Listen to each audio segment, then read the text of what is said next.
नमस्कार, मी प्राध्यापक प्रवीण बोंद्रे, लाडेगाववरून, तालुका कोट, जिल्हा अकोला, राज्य महाराष्ट्र।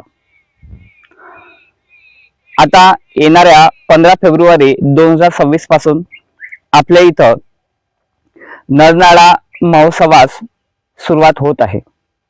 या नरनाळा महोत्सवाच्या निमित्तानं मी एक सातपुडा नावाची जी कविता आहे ही सादर करणार आहे। या कवितेमधून सातपुडा पर्वताचं महत्व, त्यासोबतच नरनाळा किल्ला असेल, शहानूर येथील बगीचा असेल, त्यासोबतच पोपटखेड येथील धरण असेल, त्यानंतर त्याच्या बाजूनच असलेली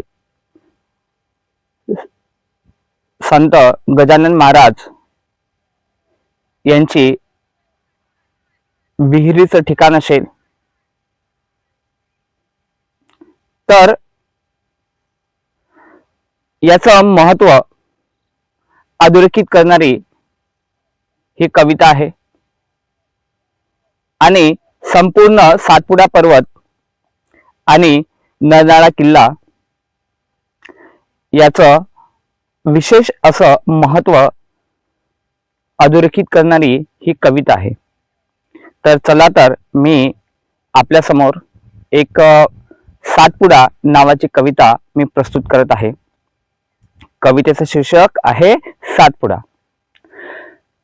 सातपुड्याच्या सात रांगा, सातपुड्याच्या सात रांगा खुणावतात हो सगळ्यांना, सातपुड्याच्या सात रांगा खुणावतात हो सगळ्यांना, बघण्या हिरवी झाडे झुडपे, बघण्या हिरवी झाडे झुडपे ऐतिहासिक किल्ले सुद्धा, बघण्या हिरवी झाडे झुडपे ऐतिहासिक किल्ले सुद्धा, सातपुड्याच्या या कुशीत आहेत, सातपुड्याच्या या कुशीत आहेत सुंदर पांढरेशुभ्र धबधबे, सातपुड्याच्या या कुशीत आहेत सुंदर पांढरेशुभ्र धबधबे, वाहत्या खळखळत्या, वाहत्या खळखळत्या काळ्याशार पाण्याच्या नद्या सुद्धा, वाहत्या खळखळत्या काळ्याशार पाण्याच्या नद्या सुद्धा, महादेवाचे दर्शन घेण्या, महादेवाचे दर्शन घेण्या जातात, महादेवाचे दर्शन घेण्या जातात श्रावणात भक्त,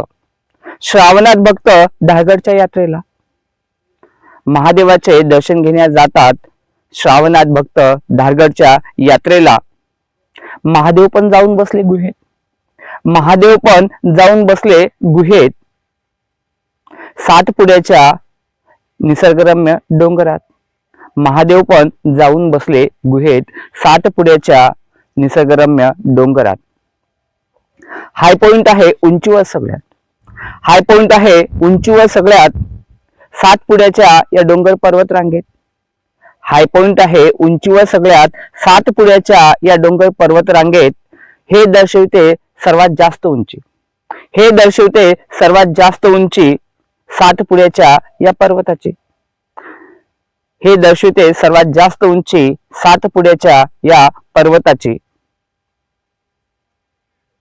जातात सगळे आंघोळ करायला, जातात सगळे आंघोळ करायला सातपुड्याच्या या सूर्या धबधब्यात, जातात सगळे आंघोळ करायला सातपुड्याच्या या सूर्या धबधब्यात, घेतात आनंद पाण्याखाली, घेतात आनंद पाण्याखाली दगडातून उंचीवरून पडणाऱ्या पाण्याचा, घेतात आनंद पाण्याखाली दगडातून उंचीवरून पडणाऱ्या पाण्याचा, सोबत आकर्षण नसते इथे सगळ्यांना, सोबत आकर्षण नसते इथे सगळ्यांना पोपटखेड येथील असलेल्या धरणाचे, सोबत आकर्षण असते इथे सगळ्यांना पोपटखेड येथील असलेल्या धरणाचे, या आकर्षणात भर घालते सुंदर, या आकर्षणात भर घालते सुंदर वातावरण येथील निसर्गरम्य असलेले, या आकर्षणात भर घालते सुंदर, या आकर्षणात भर घालते सुंदर वातावरण येथील निसर्गरम्य असलेले, सोबतच घेतात आनंद, सोबतच घेतात आनंद पर्यटक, सोबतच घेतात आनंद पर्यटक नरनाळा किल्ला बघण्याचा व जंगल सफारीचा, सोबत घेतात आनंद पर्यटक नरनाळा किल्ला बघण्याचा व जंगल सफारीचा. या पर्यटनात घालते आहे खास भर, या पर्यटनात घालते आहे खास भर. तळ्याचं नाव आहे त्या शंकर, या पर्यटनात घालते आहे खास भर. तळ्याचं नाव आहे त्या शंकर. शहानूर येथील बगीचात, शहानूर येथील बगीचात पर्यटकांची सोय आहे राहण्याची, शहानूर येथील बगीचात पर्यटकांची सोय आहे राहण्याची. शहानूर येथील वन विभागाच्या वतीनं, शहानूर येथील वन विभागाच्या वतीनं डोमेंट्री इथे मिळतात भाड्याने, शहानूर येथील वन विभागाच्या वतीनं डोमेंट्री इथे मिळतात भाड्याने. घेण्या आनंद राहण्याचा यामध्ये, घेण्या आनंद राहण्याचा यामध्ये. लहान मुलांकरिता इथे आहेत, लहान मुलांकरिता इथे आहेत खेळणी आणि घसरकुंड्या, लहान मुलांसाठी इथे आहेत खेळणी आणि घसरकुंड्या आहेत. आहेत प्राण्यांचे, आहेत प्राण्यांचे विविध पुतळ्यासारखे दृश्यपण, आहेत प्राण्यांचे विविध पुतळ्यासारखे दृश्यपण. घेण्या आनंद लहान मुलांकरिता व इतरांना. सोबतच, सोबतच इथे करू शकतो ट्रॅकिंग पण, सोबतच इथे करू शकतो ट्रॅकिंग पण चढून हिरव्यागार डोंगरावर, सोबत इथे करू शकतो ट्रॅकिंग पण चढून हिरव्यागार डोंगरावर. शहानूर म्हणजे गाव आदिवासींचे, शहानूर म्हणजे गाव आदिवासींचे. इथे वास असतो आधीपासूनच कोरकूंचा, शहानूर म्हणजे गाव आदिवासींचे. इथे वास असतो आधीपासूनच कोरकूंचा. सातपुड्याच्या या कुशीत आहेत, सातपुड्याच्या या कुशीत आहेत श्री क्षेत्र संत गजानन महाराज यांचे. सातपुड्याच्या या कुशीत आहे श्री क्षेत्र संत गजानन महाराज यांचे. विहीर आहे इथे सजल, विहीर आहे इथे सजल संत गजानन महाराज यांची. विहीर आहे इथे सजल संत गजानन महाराज यांची.